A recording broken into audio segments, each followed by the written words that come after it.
Welcome back. More than 1,000 Nebraska students with paid internships could be impacted by a bill in the legislature. As our Taylor Johnson reports, some believe it could have a lasting effect on the future of our region. The team at Hayes & Associates is deep into tax season. Creighton senior Grant Bergevin is one of the interns helping them through it. In turn, they're helping him explore an accounting career. Now working on the audit side, I have found my real passion in the accounting profession. I think I can contribute a lot more meaningfully. Bergevin is one of many students being paid through Intern Nebraska. The partnership between the Exarban Foundation and the Nebraska Department of Economic Development gives businesses the resources they need to hire interns. It's awarded more than $8 million, creating more than 1,400 opportunities. They take care of 50% of the cost of whether it be their salary or their hourly pay, or if it's room and board. By being part of the program, Hayes & Associates has 3 interns instead of 1.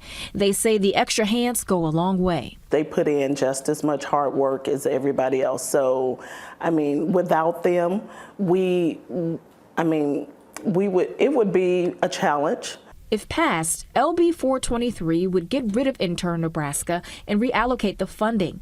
It's something the Greater Omaha Chamber's CEO is advocating against. To take those resources away really not only shortchanges what I would say the businesses who are looking to help grow their workforce, but it takes away the opportunities for the students that we're desperately trying to keep here in the region. Over the next 3 years, the Chamber's Greater Omaha strategic plan is looking to make the region a top destination for businesses and workers.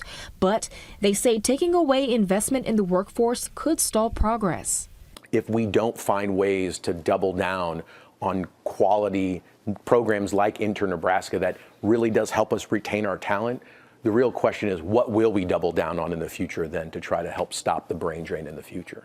In Omaha, Taylor Johnson, First Alert 6.